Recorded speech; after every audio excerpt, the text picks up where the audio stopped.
चंचल शहर में एक अपार्टमेंट में रहा करती थी। अक्सर उसे अपने गांव की याद सताती थी। जब चंचल छोटी थी तब वो अपने मम्मी पापा के साथ गांव में ही रहा करती थी, पर पापा के ट्रांसफर के बाद वो शहर आ गई और फिर कभी गांव लौटकर नहीं गई।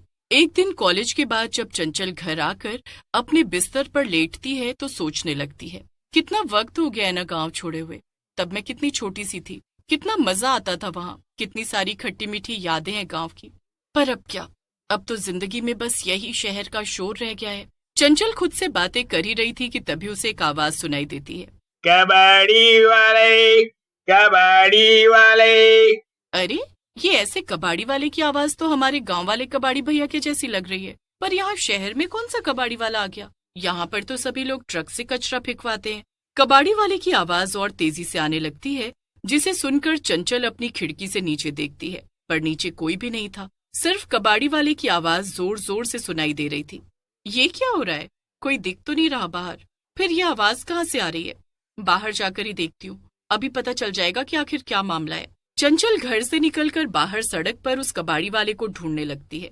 वो उस आवाज का पीछा करते करते एक सुनसान इलाके में पहुंच जाती है, जहां अचानक से वो आवाज आनी बंद हो जाती है। अरे ये आवाज बंद कैसे हो गई? अभी तो यहीं कहीं से आ रही थी, अब कहाँ चला गया वो कबाड़ी वाला? तभी अचानक से चंचल के ठीक पीछे एक भूत आकर खड़ा हो जाता है। जैसे ही चंचल पलटती है, वो उस भूत को देखकर हैरान रह जाती है। अरे तुम तो एक भूत हो। क्या तुम ही थे जिसने मुझे कबाड़ी वाले को आवाजें लगाकर यहाँ तक बुलाया? हाँ, मैं ही था। और लगता है तुमने मुझे पहचाना नहीं चंचल। क्या क्या मतलब मैंने तुम्हें पहचाना नहीं? मैं किसी भूत को नहीं जानती। तभी भूत अपने इंसानी रूप में आ जाता है, जिसे देखकर चंचल फिर से हैरान हो जाती है।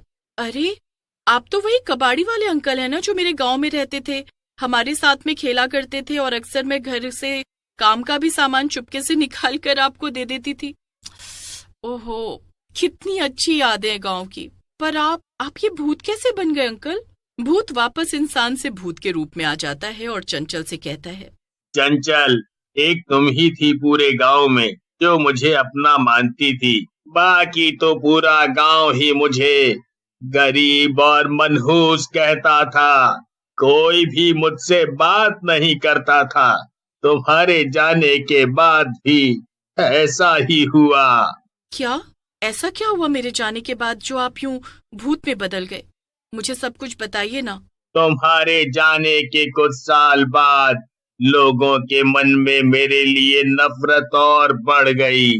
वो चाहते थे कि मुझे गांव से निकाल दिया जाए, क्योंकि मैं गरीब हूँ और कबाड़ी वाले का काम करता हूँ। इसीलिए इन लोगों ने मुझ पर झूठा इल्जाम लगा दिया कि मैं लोगों के घरों से चोरी करता हूँ, और उन्होंने मुझे और मेरे परिवार को धक्के मारकर गांव से निकाल दिया। मेरा पूरा परिवार जब भूख प्यास से तड़प रहा था, तब मैं गांव में वापस गया कुछ खाना मांगने, पर उन लोगों ने मुझे बहुत पीटा, जिससे मेरी मौत हो गई। उधर मेरा पूरा परिवार भी भूख प्यास की वजह से मर गया। क्या इतना सब हो गया? पर गांव वालों ने आखिर ऐसा क्यों किया? मुझे तो कुछ समझ नहीं आ रहा। जब मैं छोटी थी तब तो ऐसा नहीं था। आपके साथ तो सच में बहुत बुरा हुआ अंकल। तुम मेरी आखिरी उम्मीद हो चंचल। मैं चाहता हूँ तुम मेरे साथ चलो और उन गांव वालों से मेरी और मेरे परिवार की मौत का बदला लेने में मदद करो। ठीक है, मैं चलूंगी आपके साथ। मैं अभी घर से अपना सामान लेकर आती हूँ। चंचल जल्दी से घर जाती है और अपना सामान पैक करने लगती है। अरे ये तुम कहाँ के लिए सामान बांध रही हो चंचल? मम्मी, मुझे एक कॉलेज ट्रिप पर जाना है 2 दिन के लिए, उसी के लिए सामान पैक कर रही थी। अच्छा ठीक है बेटा, अपना ध्यान रखना और मुझे फोन करते रहना। चंचल भूत के साथ गांव जाने के लिए निकल जाती है। चंचल, गांव वालों को पता था कि मैं एक भूत बन गया हूँ और उनसे बदला लेना चाहता हूँ। इसीलिए उन्होंने एक तांत्रिक को बुलवाकर गांव के मंदिर में एक पवित्र धागा बांध दिया, जिससे मैं अंदर नहीं जा सकता हूँ। तुम अंदर गांव में जाकर उस धागे को खोल देना, फिर मैं अंदर आ जाऊं। अच्छा, तो मुझे बस इतना करना है? ठीक है, आप बिल्कुल भी फिक्र मत करिए अंकल, मैं आपकी मदद जरूर करूंगी। गांव पहुंचते ही सबसे पहले चंचल गांव के मंदिर में जाकर वो धागा खोल देती है। तभी उसे मंदिर के बाहर सरपंच दिखते हैं। वो काफी बूढ़े हो गए थे। अरे चंचल बिटिया, क्या ये तुम ही हो? तुम तो पहचान में ही नहीं आ रही बिल्कुल। हाँ, मैं ही हूँ। गांव काफी बदल गया है सरपंच जी। वैसे वो कबाड़ी वाले अंकल का घर तो खाली पड़ा है, दिख नहीं रहे कहीं वो। अरे वो, दरअसल तुम जानती नहीं चंचल, तुम्हारे जाने के बाद यहाँ बहुत कुछ हुआ। वो कबाड़ी वाला आदमी अच्छा नहीं था, वो सिर्फ अच्छा बनने का नाटक करता था। क्या नाम था उसका? हाँ, बिरजू। बिरजू गांव वालों से नफरत करता था और गांव पर राज करना चाहता था। इसलिए उसने काला जादू सीख लिया था। और इतना ही नहीं, वो आधी रात में चिल्लाता था, कबाड़ी वाला, कबाड़ी वाला। और जो कोई भी घर से बाहर निकलता था, वो बिरजू उसको मारकर उसके घर से सब चोरी कर लेता था। क्या? ये कैसे हो सकता है भला? फिर उसके परिवार का क्या? उनका क्या हुआ? परिवार? उसका कोई परिवार नहीं था। वो तो यहाँ पर अकेले रहता था। उस भयंकर कबाड़ी वाले भूत को गांव से दूर रखने के लिए ही हमने ये काला धागा बांधा इस मंदिर में। पर तभी सरपंच की नजर मंदिर पर पड़ती है। ये सब सुनकर चंचल रोने लगती है और रोते रोते सारी बात सरपंच को बता देती है। कोई बात नहीं बेटा, इसमें तुम्हारी कोई गलती नहीं। उसने तुम्हें अपने जाल में फंसाया। अब हमें किसी भी तरह उसे रोकना ही पड़ेगा। वो भूतिया कबाड़ी वाला सिर्फ रात में ही निकलता है।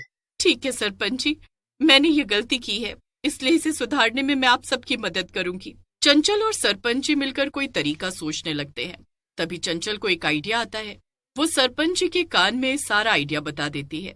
हाँ, तो फिर ठीक है। सबसे पहले हमें सभी गांव वालों को आगाह करना होगा कि कबाड़ी वाले की आवाज सुनकर रात में कोई भी बाहर न निकले। चंचल और सरपंच अपने अपने काम में लग जाते हैं। रात होते ही भूतिया कबाड़ी वाला लोगों के घर के बाहर आवाज लगाने लगता है, पर पूरे गांव में से कोई भी अपने घरों से बाहर नहीं निकल रहा था। तभी भूत के सामने एक घर से निकलकर चंचल आ जाती है। मैंने तुम पर भरोसा किया था और तुमने मेरा भरोसा तोड़ दिया, पर अब तुम्हें सभी गांव वालों को और मुझे सताने की सजा जरूर मिलेगी, समझे तुम? तभी पीछे से सरपंच कबाड़ी वाले के पास रखे हुए कबाड़ में आग लगा देता है। ये क्या किया तुमने? मेरा सारा कबाड़ जला दिया। पर तुम्हें क्या लगता है इससे तुम मुझे मार सकोगे? बिल्कुल नहीं। मेरी शक्ति इस कबाड़ में नहीं बल्कि मेरी आवाज में है। ओहो, तो शुक्रिया हमें ये बताने के लिए कि तुम्हारी शक्ति तुम्हारी आवाज में है। अब हम तुम्हें आसानी से हरा सकेंगे, क्यों सरपंच जी? पर भूत ये सब सुनकर कुछ समझ नहीं पाता। उसे लग रहा था कि ये इंसान उसका क्या ही बिगाड़ पाएंगे। बस, अब बहुत हो गया। अब मुझे भूख लग रही है। इतना बोलकर भूत सरपंच को पकड़ लेता है और उसे धक्का देकर जमीन पर गिरा देता है। जैसे ही भूत सरपंच को मारकर खाने ही जा रहा था, इतने में चंचल जल्दी से एक चाकू उठाती है और भूत के गले पर वार कर देती है, जिससे भूत की आवाज चली जाती है। तुमने खुद ही हमें अपनी कमजोरी बता दी। तुम्हारा बहुत बहुत धन्यवाद। अब तुम्हारा इस गांव में समय खत्म हुआ। आवाज जाते ही भूतिया कबाड़ी वाला भी जलकर राख हो जाता है। चंचल जल्दी से सरपंच को उठने में मदद करती है। उठिए सरपंच जी, अब वो भूत जा चुका है, अब वो कभी लौट कर नहीं आएगा। धन्यवाद चंचल, तुमने सभी गांव वालों की जान बचा ली। तुम ना आती तो हम सबको हमेशा उस भूत के खौफ में जीना पड़ता।